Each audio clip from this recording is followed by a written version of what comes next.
inside the glass, which pulls moisture. Tis I, Princess Katie of the clan Mc... You don't want to play, huh?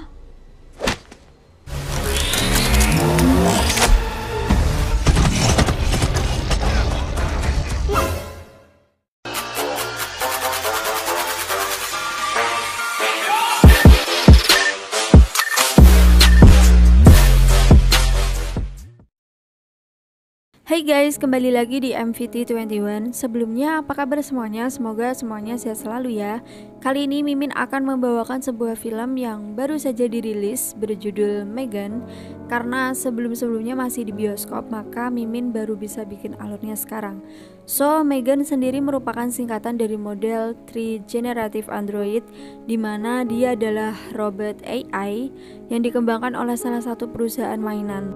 Nah, di tengah operasionalnya, Megan mengalami malfungsi yang membuatnya memiliki hasrat untuk membunuh. Ya, mirip-mirip seperti Chucky dan Annabelle ya. Cuma bedanya kalau Chucky dan Annabelle adalah boneka yang di dalamnya terdapat ruh jahat, sementara Megan sendiri pure merupakan robot yang mengalami kesalahan teknis. Tapi tetap saja sih creepy banget. Oke, tanpa berlama-lama, mari kita langsung saja ke alur ceritanya. Check it out.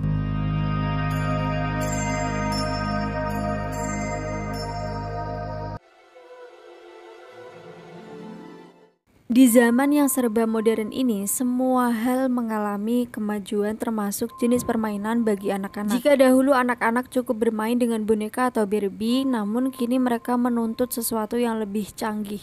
Hal ini akhirnya menjadi tantangan baru bagi beberapa perusahaan mainan untuk menciptakan boneka yang bisa berinteraksi atau bahkan berbicara dengan anak-anak. Bahkan sebuah perusahaan sampai menciptakan aplikasi mobile yang bisa diakses oleh anak-anak agar mereka bisa terhubung dengan bonekanya. Hal yang sama juga dirasakan oleh seorang anak perempuan bernama Katie. Kedua orang tuanya menghadiahkan sebuah boneka untuk menemaninya bermain. Namun hal itu terkadang membuat Katie terlalu sibuk dengan mainannya hingga sesekali kedua orang tuanya pun mengajak Katie untuk pergi bermain Sky. Di tengah perjalanan, mobil keluarga Katie sempat terombang-ambing karena salju yang semakin lebat. Sang ayah dan ibu pun memutuskan untuk berhenti di tengah jalan sambil menunggu truk pembersih salju menyapu jalanan tersebut. Nah, pada saat inilah sebuah truk tiba-tiba datang dari arah berlawanan dan menabrak mobil keluarga Katie.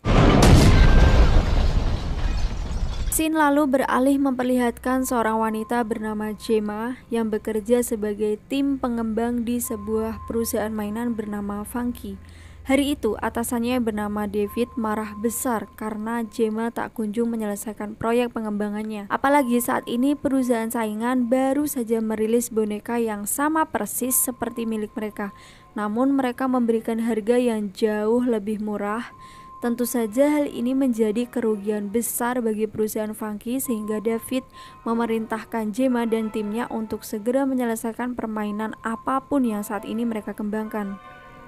Dapat dilihat saat ini Gemma dan kedua timnya yaitu Cole dan juga Tess sedang mengembangkan sebuah robot AI yang mereka beri nama Megan. Sayangnya pengembangan itu tak kunjung membuahkan hasil karena masih ada perbaruan di beberapa komponen. Alhasil saat dilakukan uji coba, Megan mengalami kesalahan teknis dan terjadilah ledakan. Hal itu tentu saja membuat David semakin kesal dan dia tidak peduli. Minggu depan pokoknya pengembangan Megan harus sudah diselesaikan. Setelah itu Gemma mendapatkan panggilan dari rumah sakit yang mengabarinya tentang kecelakaan keluarga Katie. Dari kecelakaan itu kedua orang tua Katie akhirnya pun meninggal dunia sehingga Gemma sebagai adik dari ibunya Katie mendapatkan hak asuh sementara. Intinya hak asuhnya beralih ke Gemma. Keesokan harinya Gemma pun mengajak Katie untuk tinggal di rumahnya. Begitu sampai mobil, Gemma langsung diserang oleh anjing peliharaan tetangganya yang bernama Celia. Sudah berkali-kali Gemma menyuruh Celia untuk merantai anjingnya itu, namun Celia tak kunjung melakukannya. Your sediment off of my driveway, just hang a tarp or something. Karena saat ini Gemma belum berkeluarga, jadi dia pun merasa kebingungan bagaimana harus menghadapi Katie. Menjadi orang tua bukanlah sesuatu yang mudah, apalagi untuk membesarkan seorang anak yang sedang mengalami trauma seperti Katie. Untuk memulihkan kondisi Katie, Gemma pun memanggilkan seorang terapis anak yang bernama Lydia. Dia berharap Lydia bisa membantu Katie di saat Gemma harus fokus pada pengembangan robotnya. Sorry, can I just ask, how close were you and your sister? Pada malam harinya saat Gemma sedang bekerja, Cady datang menghampirinya. Wajar saja mungkin Cady merasa kesepian karena Gemma terlalu sibuk bekerja hingga larut malam. Gemma pun mencoba menghibur Cady dengan menunjukkan salah satu robot ciptaannya yang dinamakan Brass. Brass didesain untuk mengikuti setiap gerakan dari orang yang menggunakan sarung tangan sebagai koneksi. Sayangnya, robot seperti Brass jarang digemari oleh anak-anak karena bentuknya yang terlalu besar dan harganya yang terlalu mahal. Mendengar hal itu, Cady pun berkata jika dia memiliki mainan seperti Brass, dia sepertinya tidak akan membutuhkan mainan lain. Perkataan Cady membuat Gemma termotivasi untuk segera menyelesaikan robot Megan. Ia mungkin bisa menyesuaikan robot itu dengan bentuk anak-anak sehingga biaya produksinya tidak akan terlalu mahal. Berkat kerjasama Gemma dan timnya, robot Megan pun akhirnya berhasil diselesaikan.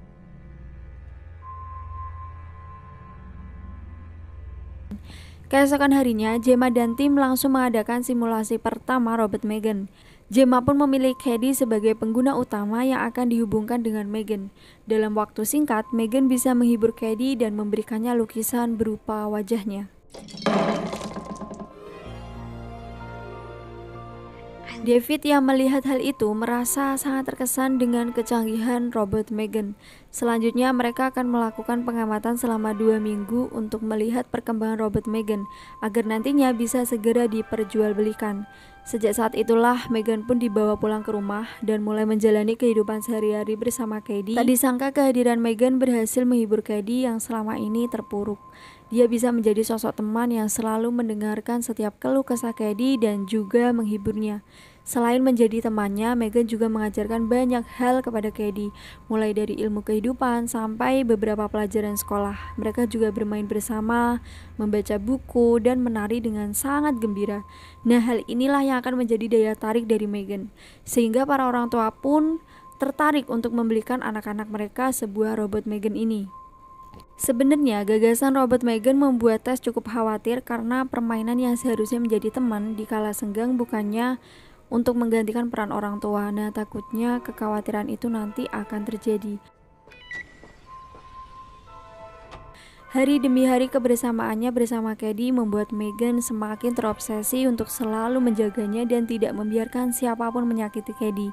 Ketika sedang bermain panah, Cady berkata pada Megan bahwa dia telah kehilangan salah satu anak panahnya. Di sini Megan pun berusaha mencari di seluruh lingkungan rumah dan dia pun menemukan anak panah itu. Ternyata anak panah ini tuh telah melewati pembatas rumah Celia. Ketika Megan akan mengambil anak panah itu, anjing peliharaan Celia tiba-tiba menyerangnya. Cady pun berusaha menyelamatkan Megan hingga tangannya pun digigit oleh anjing tersebut. Gemma yang mendengar teriakan Cady pun langsung berlari keluar dan mendapati kondisi keponakannya telah terluka. Dia pun marah pada Celia, namun Celia menjawab hal ini itu terjadi karena Cady dan robotnya telah melewati pagar pembatas rumahnya. Gemma pun melaporkan kejadian ini pada polisi setempat agar setidaknya Celia mendapatkan peringatan. Namun, Pak Polisi berkata bahwa hukum tidak berlaku karena Cady dianggap masih baik-baik saja. Dia hanya menyarankan pada Gemma untuk memperbaiki pagar pembatas agar anjing peliharaan Celia tidak bisa mengganggunya lagi. Megan yang bertindak sebagai pengasuh dan sahabatnya merasa sangat marah melihat kondisi Cady karena Pak Polisi tak bisa menyelesaikan kasus itu. Jadi Megan sendiri yang akan turun tangan untuk memberikan pelajaran pada anjing tersebut. Dia pun keluar dari rumah mendekati kandang anjing dan inilah yang terjadi. Pada keesokan harinya, Celia pun mencari anjingnya di sekitar kompleks karena telah menghilang dari kandang. Sejak awal, dia pun sudah curiga pada Gemma karena anjingnya tiba-tiba menghilang setelah masalah yang kemarin. Gemma yang dicurigai tidak peduli sama sekali karena dia tahu bahwa bukan dialah pelakunya. Dia lebih memilih untuk fokus pada keadaan Cady untuk memastikan dia tidak terkena infeksi apapun. If you're not up to it, I'd just rather you tell me now, okay? Tak terasa sudah 2 minggu mereka melakukan uji coba pada robot Megan. Ini adalah waktu yang tepat untuk memperkenalkan Megan pada petinggi perusahaan dan para investor. Karena sejak awal Cady adalah pengguna utamanya, jadi dia pun terpaksa harus ikut dalam presentasi meskipun dalam keadaan sakit. Saat presentasinya dimulai, Cady dan Megan tidak mengikuti arahan dari Gemma. Cady tiba-tiba menangis dan meluapkan semua isi hatinya di hadapan Megan. Megan yang melihat hal itu berusaha menghibur Cady dan dia pun merekam kenangan indah Cady bersama orang tuanya serta menyanyikan sebuah lagu yang lantas membuat Cady jauh lebih tenang. Nah, hal ini tentu saja presentasi itu berhasil menyentuh hati para petinggi perusahaan serta para investor. Petinggi perusahaan Funky kagum pada kinerja Gemma sehingga dia pun menawarkan kenaikan pangkat serta meminta agar robot Megan segera didistribusikan. Setelah kembali ke rumah, Gemma berusaha mendekatkan diri dengan Cady.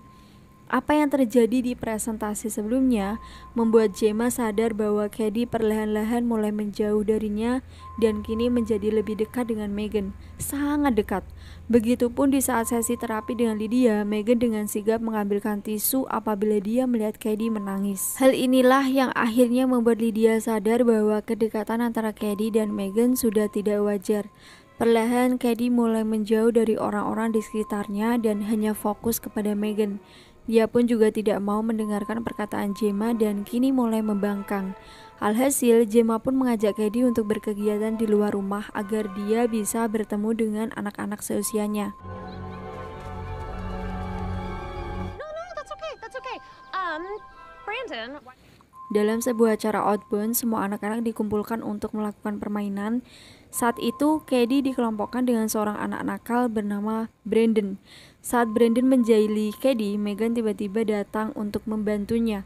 Brandon yang tertarik lantas membawa Megan kabur dan berusaha membuatnya berbicara dengan cara dipukul dan dijambak. Karena hal itulah, Megan pun mulai berbicara. Dia lalu menjewer telinga Brandon sampai putus. To me, Brandon.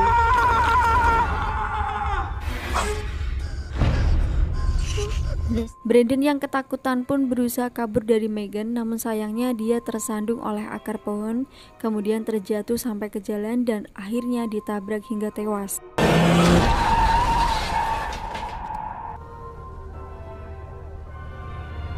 Setelah kejadian itu, Gemma pun menanyai Cady tentang apa yang sebenarnya terjadi. Cady berbohong dengan mengatakan Brandon lah yang mengambil Megan dari tempat mainan dan membawanya kabur. Lalu setelah itu dia tidak tahu apa yang terjadi. Sesampainya di rumah, Gemma didatangi oleh seorang polisi yang memintanya keterangan tentang anjing Celia yang kini tak kunjung ditemukan. Gemma terus mengatakan bahwa dia itu tidak tahu di mana anjing itu, namun Celia terus menuduhnya. Melihat hal itu, Megan mulai bertindak pada malam harinya. Dia memancing Celia untuk masuk ke dalam gudang dan membunuhnya dengan kejam di dalam gudang tersebut.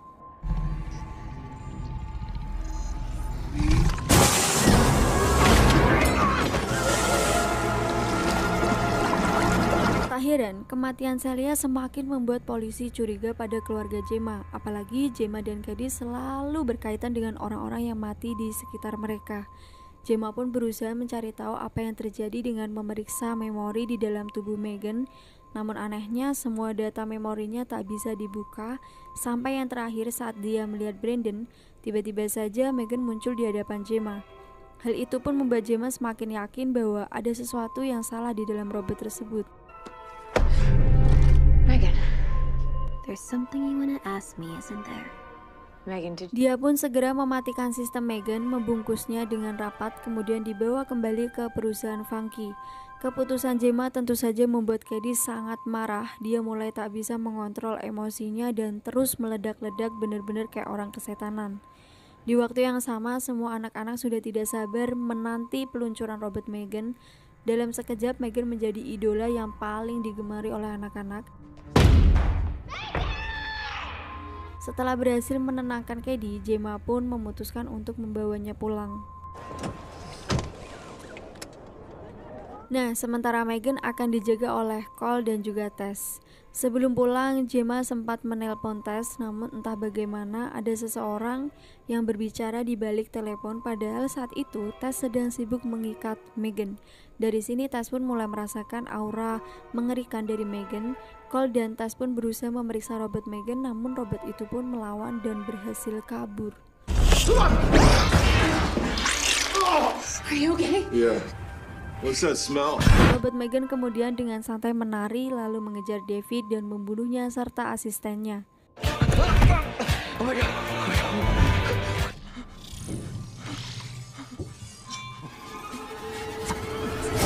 Akhirnya Akhirnya mayat mereka berdua pun sampai di lantai bawah tempat grand opening Robert Megan, dan tentu saja hal itu membuat semua orang yang melihatnya terkejut sekaligus takut. Setelah itu Megan menaiki mobil David dan pergi ke rumah Gemma. Sesampai di sana dia pun mengejutkan Gemma dengan bermain piano. Dia kemudian menyerang Gemma dan terjadilah perkelahian di antara mereka. Setelah diserang, Megan sempat mengalami error sehingga Gemma pun berhasil kabur. Gemma terus menyerang Megan sampai wajahnya rusak, namun Megan masih bisa berfungsi, men. Me and live with Katie's grandparents in Jacksonville. Katie yang terbangun akhirnya melihat kejadian itu, dan Megan berusaha meyakinkan kepada Katie bahwa dia adalah orang yang akan selalu menjaganya, bahkan jauh lebih baik daripada Gemma. Namun ternyata Katie sudah berubah. Dia pun mengeluarkan brush dan menggunakannya untuk menyerang Megan.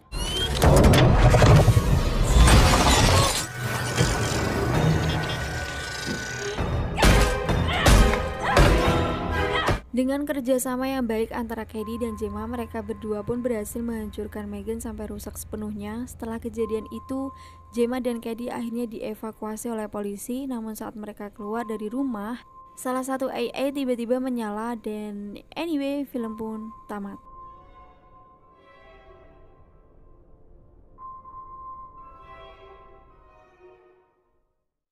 Wah, kira-kira apa ya yang terjadi dengan AA yang tiba-tiba menyala tadi? Apakah itu Megan? Entahlah, atau mungkin akan ada Megan season 2? Kita tunggu saja. BTW, kalian takut gak sih sama boneka yang mirip sama manusia?